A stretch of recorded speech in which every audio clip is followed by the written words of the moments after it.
আসসালামু আলাইকুম রহমতুল্লাহ। প্রিয় শিক্ষার্থীরা, আশা করি তোমরা সবাই ভালো আছো। পলি এডুকেয়ারের পক্ষ থেকে তোমাদের প্রত্যেককে জানাই আন্তরিক শুভেচ্ছা ও অভিনন্দন। তো তোমরা জানো তোমাদের মিড টার্ম পরীক্ষার ডেট কিন্তু ইতিমধ্যে দিয়ে দিয়েছে, তাই তোমরা সময় নষ্ট না করে পড়াশোনায় মনোযোগী হও। তো আজকে আমি ম্যাথমেটিক্স 1-এর গুরুত্বপূর্ণ কিছু অঙ্ক করে দিব, প্রথম অধ্যায়ের ডিটারমিনেন্ট বা নির্ণায়কের। তো চলো আমার সাথে থাকো এবং শুরু করা যাক আজকের ক্লাসটা। তো প্রথম অধ্যায়ে আছে তোমার ডিটারমিনেন্ট বা নির্ণায়ক। হ্যাঁ, তো প্রথমে আসো আমরা বুঝি বা নির্ণায়ক বা ডিটারমিনেন্ট কি। নির্ণায়ক বা ডিটারমিনেন্ট হচ্ছে যখন দুটি খাড়া বন্ধনীর ভিতরে কতগুলো পদ বা রাশি, সমান সংখ্যক কলাম এবং সমান সংখ্যক সারি দিয়ে যে বিন্যাস গঠিত হয় তখন তাকে নির্ণায়ক বা ডিটারমিনেন্ট বলে। তাই এখানে আসো আমরা কিছু পদ বা রাশি নেই, যেমন এ একটা পদ, এক্স একটা, আরেকটা নিলাম ওয়াই, এরপরে জেড 7 2, এরপরে 1 3 4 কিছু পদ বা রাশি নিলাম। হ্যাঁ, এখন সমান সংখ্যক কলাম এবং সমান সংখ্যক সারি। তো এখন আসো সারি কোনগুলো?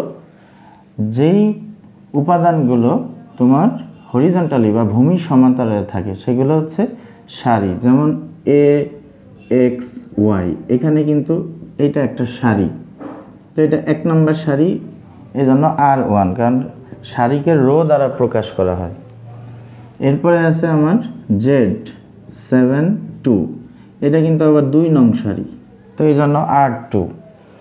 এরপরে আছে 3 নং সারি 1 3 4, তো এটা এই জন্য R3 দিয়ে প্রকাশ করলাম। তো এখানে এগুলো হচ্ছে এ এক্স ওয়াই, এটা একটা সারি, জেড 7 2 এটা আর একটা সারি, 1 3 4 এটা আর একটা সারি। তা এখন যদি আসি আমি কলাম কোনগুলো, যেমন এ জেড 1, এগুলো কিন্তু একটা কলাম, এ জেড 1 এটা একটা কলাম এবং কলামকে প্রকাশ করা হয় সি দ্বারা। এরপরে এক্স 7 3, এক্স 7 3 এইটা আর একটা কলাম, কলাম নাম্বার 2, ওয়াই 2 4 এইটা আরও একটা কলাম, মানে 3 নম্বর কলাম, কলাম 3। তো এইগুলো হচ্ছে সব সারি, এ এক্স ওয়াই এগুলো একটা সারি, এইটা আর একটা সারি, এইটা আর একটা সারি, এইটা একটা কলাম, এইটা একটা কলাম এবং এইটা আর একটা কলাম। তো সমান সংখ্যক কলাম এবং সমান সংখ্যক সারি নিয়ে যে বিন্যাসটা হয়, এবং অবশ্যই দুটি খাড়া বন্ধনীর ভিতরে, তাহলে তাকে নির্ণায়ক বা ডিটারমিনেন্ট বলে এবং ডি দ্বারা প্রকাশ করা হয় ডিটারমিনেন্টকে। তা আশা করি এটা বুঝতে পারছো। তো এখন আসো সারি তো আমরা শিখলাম, নির্ণায়ক কাকে বলেও শিখলাম, কলাম সেটাও শিখলাম। উপাদান বা এলিমেন্টস, নির্ণায়ক যে উপাদান দিয়ে গঠিত, অর্থাৎ এগুলো প্রত্যেকটা এক একটা নির্ণায়কের এলিমেন্টস বা উপাদান। এখানে যে 9টা উপাদান আছে, অর্থাৎ নির্ণায়কের যে উপাদান দিয়ে গঠিত হয় সেগুলো প্রত্যেকটি এক একটি এলিমেন্টস নির্ণায়কের। এরপরে আসো প্রধান কর্ণ বা প্রিন্সিপাল ডায়াগোনাল। তো প্রধান কর্ণটা হচ্ছে কি? যে উপাদানগুলো নির্ণায়কের এই বরাবর থাকে এগুলো হচ্ছে প্রধান কর্ণ বা প্রিন্সিপাল ডায়াগোনাল। যে A7 4 এটা একটা প্রিন্সিপাল ডায়াগোনাল, অর্থাৎ এই কোণাকোণি যে পদগুলো থাকে। আর মাধ্যমিক কর্ণ বা সেকেন্ডারি ডায়াগোনাল হচ্ছে এই বরাবর যেগুলো থাকে, অর্থাৎ 1 তারপরে 7 তারপরে ওয়াই, এই বরাবর যেগুলো আছে এগুলো হচ্ছে মাধ্যমিক কর্ণ বা সেকেন্ডারি ডায়াগোনাল। তো আশা করি এটা বুঝতে পারছো যে এই বরাবর যেগুলো থাকে সেগুলো হচ্ছে প্রধান কর্ণ এবং এই বরাবর যেগুলো থাকে সেগুলো হচ্ছে মাধ্যমিক কর্ণ বা সেকেন্ডারি ডায়াগোনাল। এরপরে আসো অনুরাশি, মাইনর এবং সহগুণক, এইটা একটু দেখাই। তো এখানে আমি কিছু উপাদান নিই, 1 2 1 1 1 3 1 2 6। তা আসো এদের প্রত্যেকের কিন্তু আমার চিহ্ন আছে, তাই না? Plus minus plus minus plus minus plus minus plus, অর্থাৎ এদের প্রত্যেকেরই কিন্তু আলাদা আলাদা চিহ্ন আছে। এখন আমি যদি এই 2 এর অনুরাশি বা সহগুণক বের করি, তাহলে 2 বরাবর সারি এবং কলাম বাদ। তাহলে এই 2 এর অনুরাশি, 2 এর অনুরাশি, তাহলে 2 বরাবর সারি কলাম বাদ দাও, তাহলে 1 1 3 6। তাহলে এখন আমরা বিস্তৃতি করি, প্রধান কর্ণের গুণফল 6, মাধ্যমিক কর্ণের গুণফল 3, তাহলে অ্যান্সার হচ্ছে 3। তাহলে 2 এর অনুরাশি হচ্ছে 3। এখন যদি বলে সহগুণক বের করো, তো এটা মনে রাখবা, সহগুণকে এই চিহ্নগুলো প্লাস মাইনাস বসবে আর অনুরাশিতে বসবে না, ঠিক আছে? এটা মনে রেখো। তা আমি যদি 2 এর সহগুণক বের করি, দেখো 2 এর সহগুণক, তাহলে এই 2 এর চিহ্ন কি? মাইনাস। এই মাইনাসটা তুমি এখানে বসায় দাও, তাহলে এখানেও বসে যাবে, তাহলে আসে কি? -3। তাহলে 2 এর সহগুণক হচ্ছে -3, কিন্তু আমি যদি 2 এর অনুরাশি বের করি তখন শুধু +3 হবে, কারণ অনুরাশিতে প্লাস মাইনাস বসবে না আর সহগুণকে বসবে, এটা মনে রাখো। আচ্ছা, এরপরে দ্বিতীয় পর্যায় নির্ণায়ক ও তার বিস্তৃতি। দেখো এটা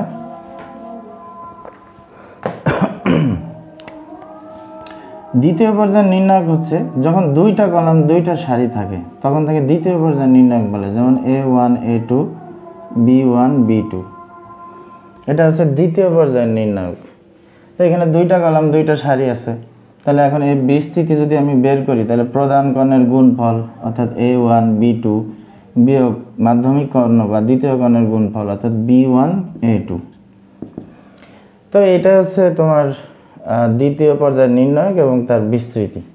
এখন যদি আমি এখানে কোনো সংখ্যা থাকে, কোনো উপাদান থাকে, যে ধরো 1 2 1 6, এখন এইটার বিস্তৃতি বের করতে বলো, তাহলে প্রধান কর্ণের গুণফল 1 এর সাথে 6 গুণ করো 6, সূত্রের বিয়োগ 2 এর সাথে 1 গুণ করলে 2, তাহলে অ্যান্সার হচ্ছে 4। তাহলে এটা হচ্ছে দ্বিতীয় পর্যায়ের নির্ণায়ক এবং এটা হচ্ছে দ্বিতীয় পর্যায়ের নির্ণায়কের বিস্তৃতি। তো এরপরে আসে তৃতীয় পর্যায়ের নির্ণায়ক এবং তার বিস্তৃতি। তাহলে তৃতীয় পর্যায়ের নির্ণায়ক অবশ্যই কি 3টা কলাম এবং 3টা সারি থাকবে। তাহলে আমি 3টা কলাম 3টা সারি দেই, এখানে কিছু উপাদান নিই, A1 A2 A3 B1 B2 B3 C1 C2 C3। এখন এই উপাদানগুলোর কিন্তু আবার কি চিহ্ন আছে, তাই না? প্রত্যেকের আলাদা প্লাস মাইনাস প্লাস, অর্থাৎ A1 এর চিহ্ন প্লাস, B1 এর চিহ্ন মাইনাস, আবার minus plus minus plus minus plus. তো এখন এখানকার বিস্তৃতি নির্ণয়ের সূত্রটা হচ্ছে, এখানে আমার প্রথম উপাদানটা নিতে হবে A1 বরাবর সারি কলাম বাদ দাও, তাহলে এই যে 4টা উপাদান থাকে এদের প্রধান কর্ণের গুণফল B2 C3 বিয়োগ C2 B3। আচ্ছা, এরপরে আসো আবার B1, তাহলে B1 এর চিহ্ন কি? মাইনাস, মাইনাস B1, B1 বরাবর সারি এবং কলাম বাদ দাও, তাহলে A2 C3 বিয়োগ C2 A3। আচ্ছা, এরপরে আছে আমার C1, তাহলে C1 বরাবর সারি কলাম বাদ দাও, তাহলে প্লাস C1, C1 বরাবর সারি কলাম বাদ দিলে থাকে এই 4টা উপাদান A2 B3, এদের গুণফল বিয়োগ হচ্ছে B2 A3। তো এটা হচ্ছে তৃতীয় পর্যায়ের নির্ণায়ক এবং তার বিস্তৃতি। আশা করি এটা বুঝতে পারছো। তো এখন আমরা তৃতীয় পর্যায়ের নির্ণায়কের বিস্তৃতির মাধ্যমে আমরা একটা অঙ্ক করব বইয়ের। এইগুলো সাধারণত আসে যে মান নির্ণয় করো, তার সামনে মানে একটা অঙ্ক করি। তো এই বইটা আমার কাছে হচ্ছে হকের, তোমরা যে কোনো বই ফলো করতে পারো, সব জায়গায় একই রকম। তো হকের এটা নতুন বই। তো পেজ নাম্বার হচ্ছে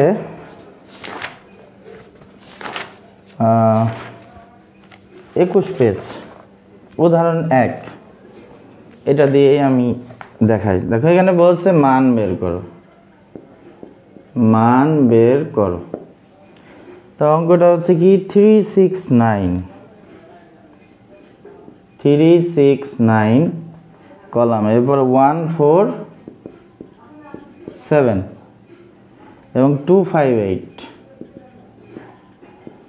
তাহলে এর মান বের করো। তাহলে এখানে এটা একটা তৃতীয় পর্যায় নির্ণয়, যেহেতু 3টা কলাম 3টা সারি আছে, তাহলে আমরা এই সূত্র অনুযায়ী ফেলাই। দেখো কি হয়, দেখো 3 বরাবর সারি কলাম বাদ দাও, তাহলে 4টা 32, সূত্রে বিয়োগ 5 7 35। এরপরে হচ্ছে 1 বরাবর সারি কলাম বাদ দাও, কিন্তু 1-এর চিহ্ন কিন্তু আবার মাইনাস, সারি কলাম বাদ দিলে 6টা 48 বিয়োগ 5 নং 45। এরপরে হচ্ছে 2 বরাবর সারি কলাম বাদ দাও, 2-র চিহ্ন কিন্তু আবার প্লাস, 2 বরাবর সারি কলাম বাদ দিলে 6 7 42 বিয়োগ হচ্ছে 4 নং 36। তাহলে এখানে কি থাকে দেখো, 32 থেকে 35 বাদ দিলে -3 -1, 48 থেকে 45 বাদ দিলে 3, মানে এখানে একবারে 3 বসাই দিই। আর এখানে থাকে হচ্ছে তোমার 42 থেকে 36 বাদ দিলে 6, 6 দুগুণে 12 প্লাস 12, তাহলে এখানে -9 -3 মানে -12 প্লাস 12 ইকুয়াল হচ্ছে 0। তো আশা করি এটা বুঝতে পারছো। এটা এই বিস্তৃতি পদ্ধতিতে যদি তোমার বলে মান বের করো, তাহলে এভাবে করে দিবা। এখন এটা বিকল্প পদ্ধতিতেও করা যায়, নিউ কলাম নিউ সারি করেও করা যায়।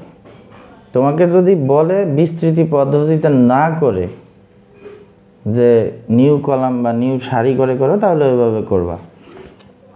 আচ্ছা, নিউ কলাম বা নিউ সারি করে করতে হলে আগে তোমাকে দেখতে হবে যে নির্ণায়কের মান শূন্য হয় কিসে কিসে, যে নির্ণায়কের মান শূন্য হয় কিসে কিসে সেটা আগে তোমাকে দেখতে হবে। যে আমরা যদি একটা নির্ণায়কের সারির 3টা উপাদানই শূন্য হয়, তাহলে সেই নির্ণায়কের মান কিন্তু শূন্য। আবার একটা নির্ণায়কের যদি কলামের সবগুলো মান শূন্য হয়, তাও কিন্তু শূন্য।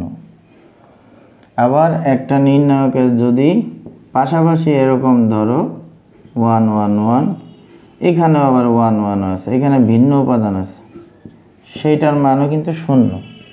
এটা যদি সারি বরাবর হয় এরকম 2 2 2, এখানে আছে 2, এখানে আছে 147, তাও এটার মান শূন্য।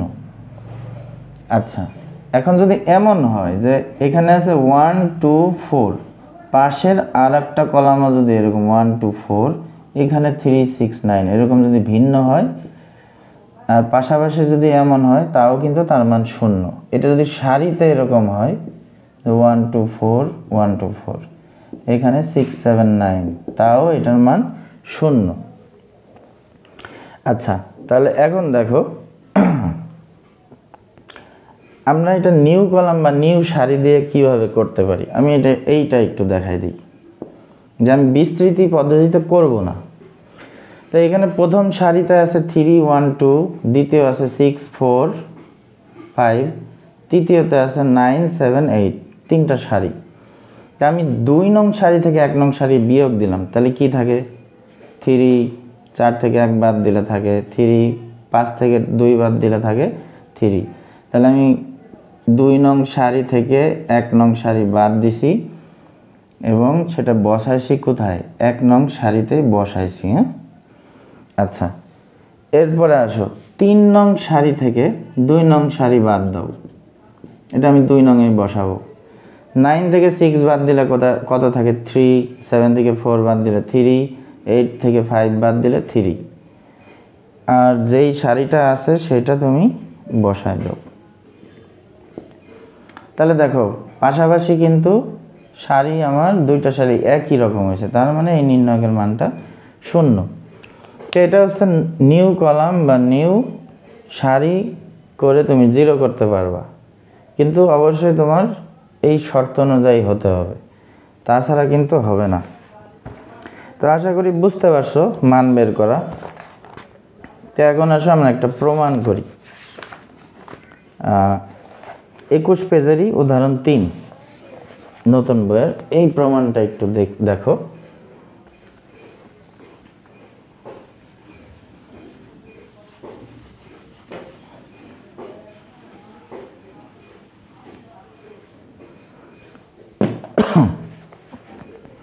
তো এখানে বলছে প্রমাণ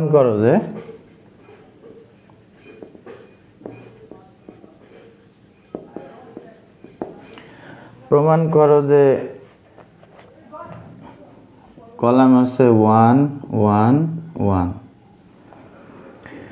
এরপরে আছে এ বি সি, এরপরে আছে a স্কয়ার b স্কয়ার এবং c স্কয়ার, এবং a minus B B minus C C minus a minus B B minus C C minus a. এইটা তোমার প্রমাণ করতে বলছে। তো একটা জিনিস মনে রাখতে হবে, প্রমাণের ক্ষেত্রে আমরা যদি 0 0 1 এই ফরম্যাটটা আনতে পারি তাহলে এই বরাবর আমি বাদ দিয়ে দিতে পারবো। বাকি যে 4টা উপাদান থাকে এখানে এখানে এবং এখানে, এই 4টা উপাদান নিয়ে আমি কাজ করব। এখন এটা যদি কলাম বরাবর থাকে 0 0 1 তাহলে এইভাবে 1কে সহ এইভাবে বাদ দিব। এখানে যে 4টা উপাদান থাকে এই 4টা উপাদান নিয়ে করব। এখন যদি কোনো জায়গায় 0 0 1 না থাকে তাহলে অবশ্যই সেখানে আমার সারি বরাবর 3টা 1 অথবা কলাম বরাবর 3টা 1 থাকতে হবে বা আনতে হবে, তাহলে আমি আবার 0 0 1 আনতে পারবো। এখন এই 3টা 1 যদি সারি বা কলাম বরাবর না থাকে সেক্ষেত্রে আমার কিন্তু আবার কমন নিতে হবে।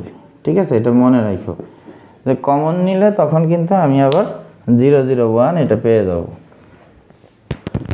তো এটা আমি মুছে দিই, আশা করি বুঝতে পারছো যে বিষয়টা বুঝাইলাম। তো এটা আমার হচ্ছে লেফট হ্যান্ড সাইড, আর a minus B B minus C C minus এটা হচ্ছে রাইট হ্যান্ড সাইড। তো যেই জিনিসটা বললাম যে আমার প্রমাণে 0 0 1 আনতে হবে, 0 0 1 আনলে আমি 1 সহ এই অংশটা সারি বা কলাম বরাবর বাদ দিয়ে দিব। ঠিক আছে, তাহলে এখন আসো এখানে আমি প্রথম সারি থেকে দ্বিতীয় সারি বিয়োগ করি, তাহলে 1 1 0 a minus b a square minus B square, 1 1 0 b minus c b square minus c square, আর 3 নং সারি যেটা সেটা ঠিক রাখলাম 1 সি সি স্কয়ার। তো এখানে কি করছি, 1 নং সারি থেকে 2 নং সারি বাদ দিছি, দেওয়ার পরে 1 নং সারিতেই বসাইছি, 2 নং সারি থেকে 3 নং সারি বাদ দিছি এবং এটা 2 নং সারিতেই বসাইছি, আর 3 নাম্বার সারি যা ছিল তাই রেখে দিছি, ওখানে কোনো চেঞ্জ হয়নি। তাহলে এখন এই যে 0 0 1 আসছে, তাহলে 0 0 1 1 সহ এই বরাবর বাদ দিলাম। তাহলে এখন কি থাকে দেখো, a minus B B minus C a square minus B square, এটা সূত্র ফেলে দিই, a plus B into a minus B, এখানে b plus C into B minus C. আচ্ছা, তাহলে এখন প্রথম সারি থেকে কিন্তু আমরা a মাইনাস বি কমন নিতে পারি এবং দ্বিতীয় সারি থেকে b মাইনাস সি কমন নিতে পারি। তাহলে কি হয়, এখান থেকে a মাইনাস বি চলে গেলে 1, এখানে থাকে a প্লাস বি, এখানে b মাইনাস সি চলে গেলে থাকে 1, এখানে থাকে b প্লাস সি। আচ্ছা, তাহলে এখানে এখন 2টা কলাম 2টা সারি আছে, তাহলে 2টা কলাম 2টা সারি আমরা যদি এখন বিস্তৃতি করি তাহলে প্রধান কর্ণের গুণফল b প্লাস সি, সূত্রের বিয়োগ 1 এর সাথে a প্লাস বি মানে মাইনাস এ মাইনাস বি। তাহলে এখন কাটাকাটি হয় বি বি, তোমার থাকে কি a minus B B minus C C minus a. তাহলে এটাই আমার কি প্রমাণ করতে বলছে, তাই না? তাহলে left hand side equal right hand side আমরা পেয়ে গেছি। আশা করি এটা বুঝতে পারছো। তাহলে এটা আমি মুছে দিই, আর একটা গুরুত্বপূর্ণ প্রমাণ করাই যেটা অনেকবার পরীক্ষায় আসে সেমিস্টার ফাইনাল এবং মিড টার্মে। এটা হচ্ছে সংক্ষিপ্ত প্রশ্ন, প্রমাণটা অনেকবার আসে কিন্তু পরীক্ষায়। 30 পেজের 3 নম্বর অঙ্কটা। তাহলে আমি অঙ্কটা উঠাই। তাহলে এখানে বলছে প্রমাণ করো যে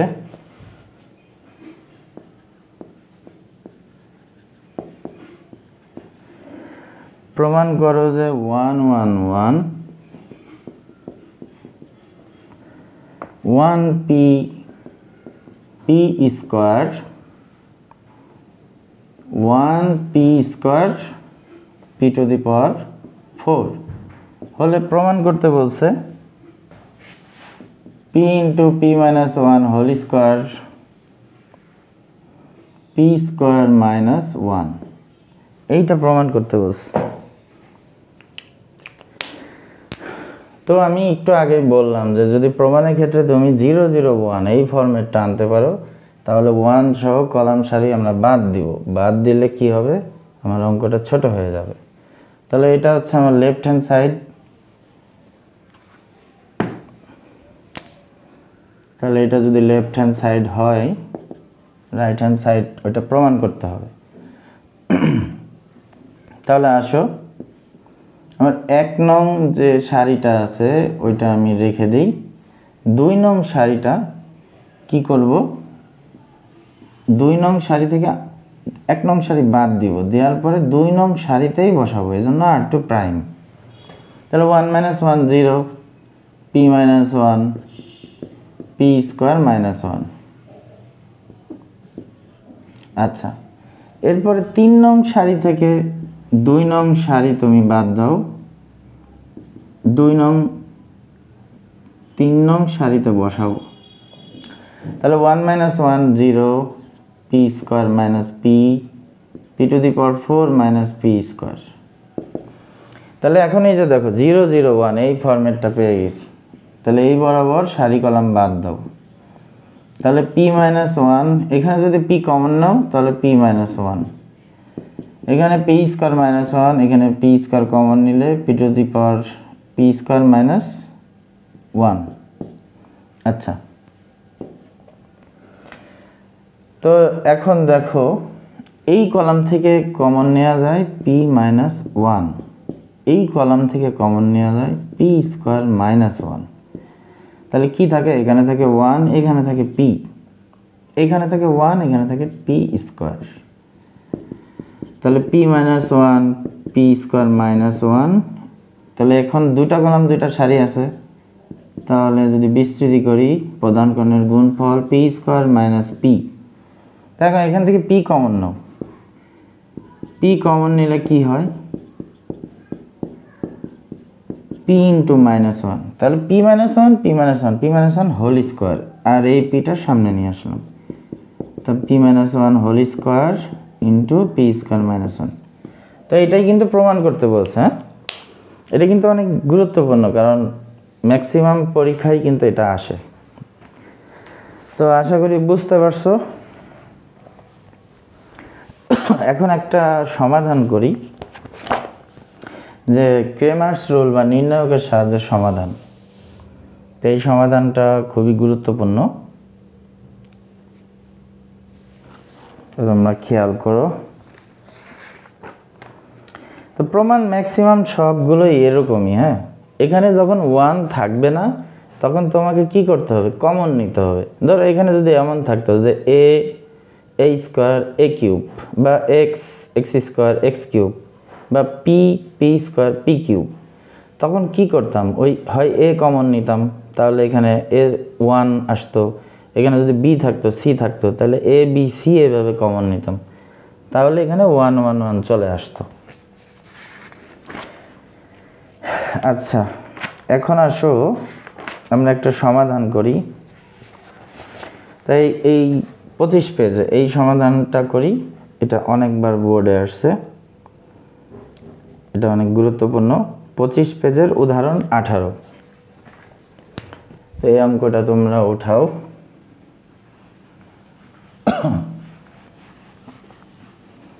ক্রেমার্স রুলের সাহায্যে সমাধান। আমি প্রথমে অঙ্কটা উঠাই। আছে 2x minus Y plus Z equal হচ্ছে 0, x plus 2y minus 2z equal হচ্ছে 10, 3x minus 3y minus 5z equal হচ্ছে 2। তো বলছে ক্রেমার্স রুলের সাহায্যে সমাধান করো বা নির্ণায়কের সাহায্যে সমাধান করো। তার সমাধান মানে চলরাশির মান বের করতে হবে, অর্থাৎ x এর মান বের করতে হবে, y এর মান বের করতে হবে এবং z এর মান বের করতে হবে। তো এখন এই যে x y z এর যে মান বের করবা, এটা সূত্র আছে যে x সমান dx বাই d, y সমান dy বাই d, z সমান dz বাই d। তো এখন dx কি আর dটা কি? dটা হচ্ছে x y z এর যে সহগগুলো আছে সেই সহগগুলো দ্বারা গঠিত নির্ণায়ক, সেটা হচ্ছে তোমার d এর মান। আর dxটা কি? dxটা হচ্ছে যে শুধুমাত্র x এর সহগ বাদ দিয়ে y z এবং এই কনস্ট্যান্ট মানটা x এর এখানে বসিয়ে যেই নির্ণায়কটা গঠিত হবে সেটা হচ্ছে dx। তা আসো আমরা করি। হ্যাঁ, এই অংশটা মনে করো আমি এমনি উঠাইছি তোমাদের বোঝানোর জন্য, এখান থেকে শুরু করি। তাহলে d সমান সমান x y z এর যে সহগ, তাহলে x এর সহগ কি আছে দেখো 2 1 3, 2 1 3। এরপরে y এর সহগ আছে -1 2 -3, z এর সহগ আছে 1 -2 -5। আচ্ছা, তাহলে আমরা প্রথমে এই d এর মানটা বের করি বিস্তৃতি পদ্ধতিতে, অর্থাৎ নির্ণায়কের মাধ্যমে। এটা তো আমরা একটু আগে শিখছি না? তাহলে এই 2 বরাবর সারি কলাম বাদ দাও, প্রথমে 2 নাও। তাহলে 2 বরাবর সারি কলাম বাদ দিলে এখানে থাকে এই 4টা উপাদান, এই 4টা উপাদানের প্রধান কর্ণের গুণফল, অর্থাৎ 2 × -5 মানে -10, সূত্রের বিয়োগ। এখানে আছে -2 -3, তার মানে কি মাইনাস এম আছে +6, +6 এর সাথে যদি তুমি আবার মাইনাস গুণ করো তার মানে -6। আচ্ছা, এরপরে আসো -1। তা এখন এই -1 এর চিহ্নটা কি? এটা তো তোমরা সবাই জানো যে এখানে কিন্তু -1 এর চিহ্নটা মাইনাস, -1 এর চিহ্ন minus, plus minus minus, minus plus minus, plus minus plus. তো এই -1 এর চিহ্ন মাইনাস। তাহলে -1 এর চিহ্ন যদি মাইনাস হয় তাহলে এখানে আছে আবার মাইনাস, তাহলে কি হবে? প্লাস হয়ে যাবে। তাহলে -1 বরাবর সারি কলাম বাদ দাও, তাহলে কি থাকে? -5 সূত্রের বিয়োগ, এখানে থেকে -6 কিন্তু এখানে +6 হয়ে যাবে। এরপরে আসো এই 1 বরাবর সারি কলাম বাদ দাও, 1 বরাবর সারি কলাম বাদ দিলে কি হয়? -3 আর হচ্ছে -6। তো আশা করি এটা বুঝতে পারছো, কারণ এটা কিন্তু তোমাদের প্রথমেই শেখানো হয়েছে। হ্যাঁ,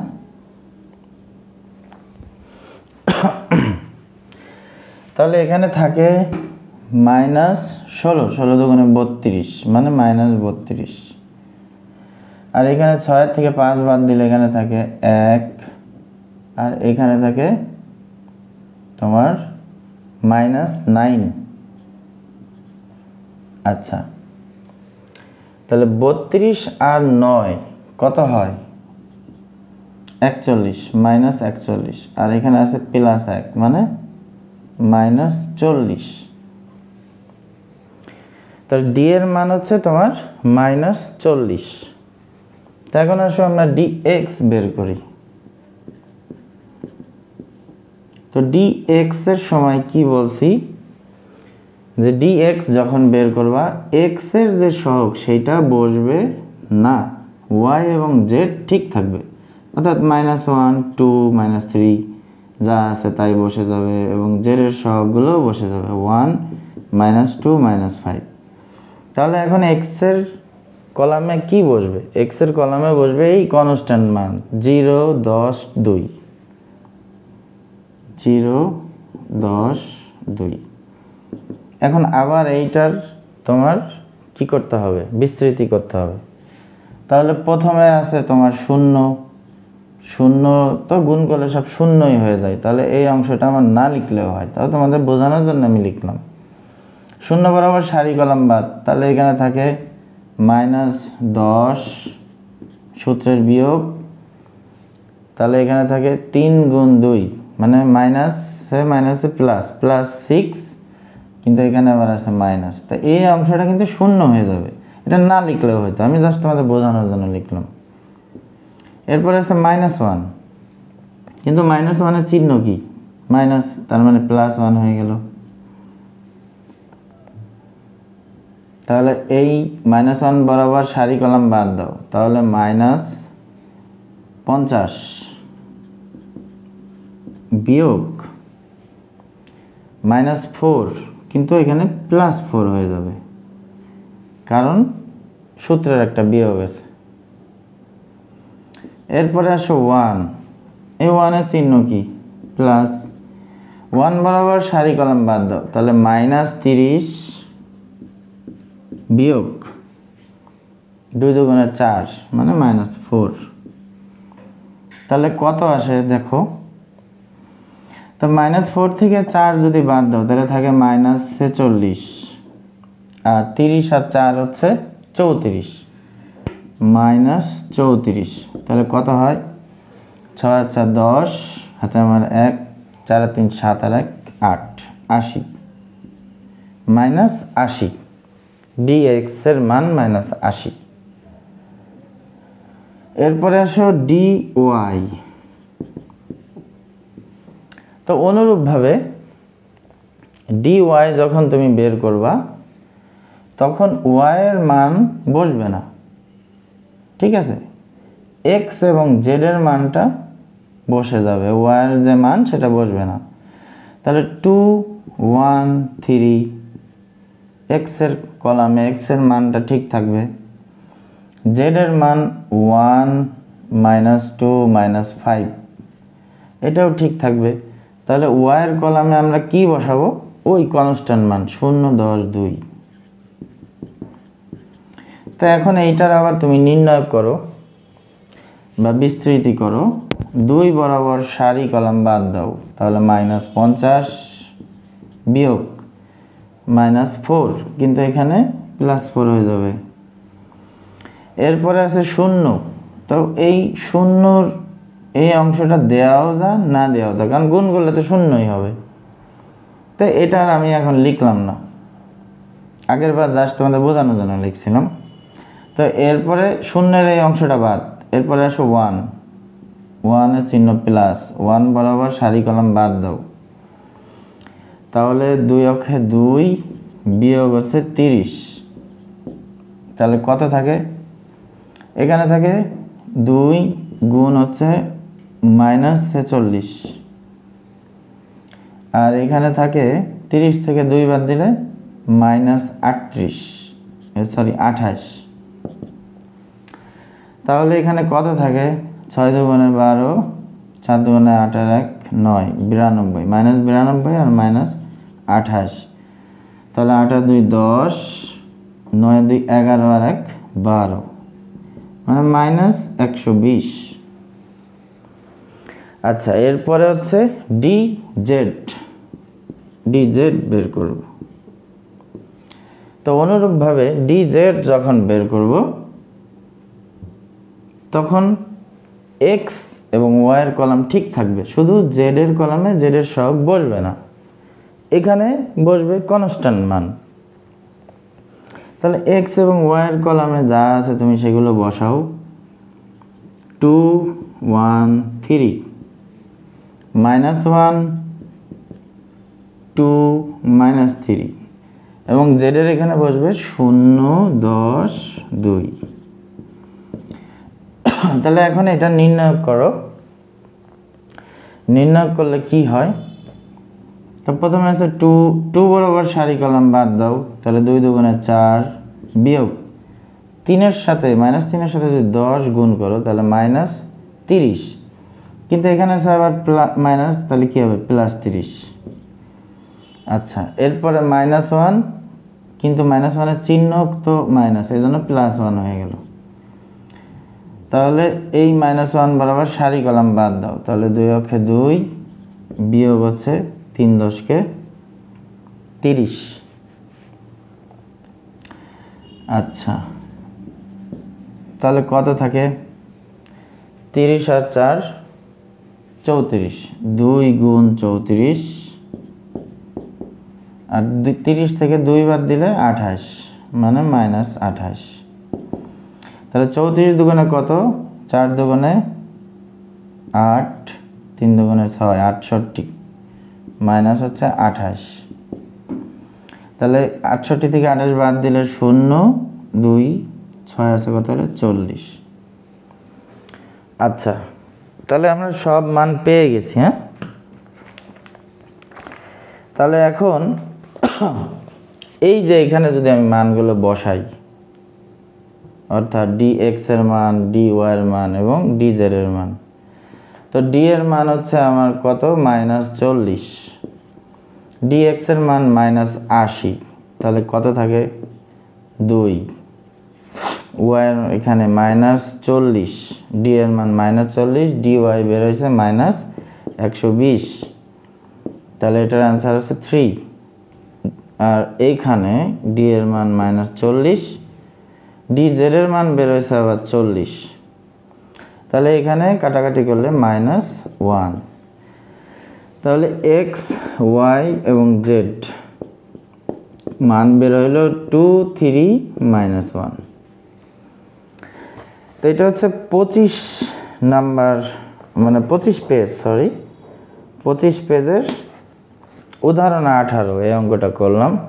তো এই ক্রেমার্স রুলের সাহায্যে বা নির্ণায়কের সাহায্যে সমাধান কিন্তু খুব ইম্পর্টেন্ট, তোমাদের সেমিস্টার ফাইনাল এবং মিড টার্ম 2 পরীক্ষাতেই খুবই গুরুত্বপূর্ণ। যেহেতু এখন সময় বেশি নাই, তাই তোমরা পড়াশোনায় মনোযোগী হও, সময় নষ্ট না করে। তো আমরা নিয়মিত তোমাদের সাবজেক্টগুলোর ক্লাস চেষ্টা করব দেওয়ার জন্য, যাতে তোমাদের পড়াশোনা মান আরও ভালো হয়। তো ঠিক আছে, সবাই ভালো থাকো। আজকে এ পর্যন্তই, নেক্সট ক্লাসে আবার দেখা হবে। আসসালামু আলাইকুম।